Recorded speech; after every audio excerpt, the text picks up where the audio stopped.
झारखंडचे माजी मुख्यमंत्री हेमंत सोरेन यांना ईडीकडून अटक करण्यात आली आहे। चंपाई सोरेन झारखंडचे नवे मुख्यमंत्री असणार आहेत। या क्षणाची मोठी बातमी आहे। हेमंत सोरेन यांचा राजीनामा काही वेळापूर्वीच मंजूर करण्यात आला।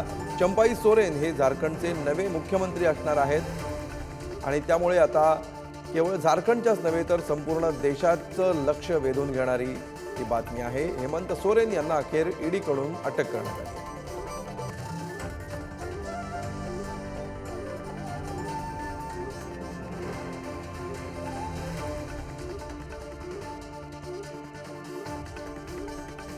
चंपाई सोरेन आता झारखंडचे नवे मुख्यमंत्री होणार आहेत।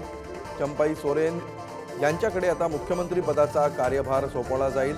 हेमंत सोरेन यांना ईडीकडून अटक करण्यात आलेली आहे। यापूर्वी वारंवार त्यांना चौकशीसाठी समन्स बजावण्यात आलेलं होतं, मात्र कुठल्या ना कुठल्या कारणामुळे या चौकशीला ते सामोरे जात नव्हते।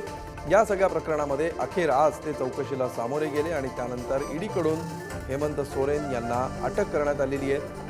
त्यानंतर ही अटक होण्यापूर्वी हेमंत सोरेन यांनी आपल्या मुख्यमंत्री पदाचा राजीनामा दिलेला आहे। एकीकडे बिहारमध्ये नितीश कुमार यांच्या भूमिकेमुळे खळबळ उडालेली आहे आणि बिहारलाच लागून असणारं झारखंड देखील आता राजकीय घडामोडींनी ढवळून निघताना दिसतंय।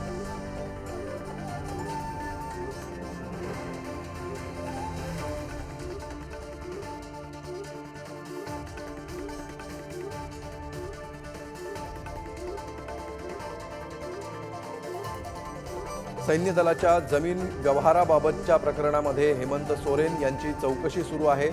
या व्यवहारामध्ये काही फेरफार झाल्याचा संशय आहे आणि त्याच्यावरून ही चौकशी सुरू आहे। शिवाजी काळे आमचे दिल्लीचे प्रतिनिधी सध्या आपल्यासोबत फोन लाईनवरून आहेत। शिवाजी, एकीकडे बिहारच्या राजकारणामध्ये अनेक घडामोडी घडत असताना आता झारखंड देखील ढवळून निघताना दिसतंय। काय नेमकं घडतंय झारखंडमध्ये? झारखंडचे मुख्यमंत्री हेमंत सोरेन यांनी राजीनामा दिलेला आहे राज्यपालांना। त्यानंतर हेमंत सोरेन यांच्या जागेवरती आता चंपाई सोरेन यांना गटनेता म्हणून काँग्रेस आणि झारखंड मुक्ती मोर्चाच्या नेत्यांनी आमदारांनी मिळून त्यांची निवड केलेली आहे। आणि सध्याची माहिती मिळत आहे हेमंत सोरेन यांना ईडीने ताब्यात घेतलेलं आहे। त्यांची अटक अद्यापर्यंत झाली की नाही याची पुष्टी होऊ शकलेली नाही, मात्र सध्या तरी ते डिटेन आहे, त्यांची चौकशी झालेली आहे आणि ईडीच्या ताब्यात असताना त्यांनी थेट जाऊन राज्यपाल भवनामध्ये राजीनामा दिलेला आहे।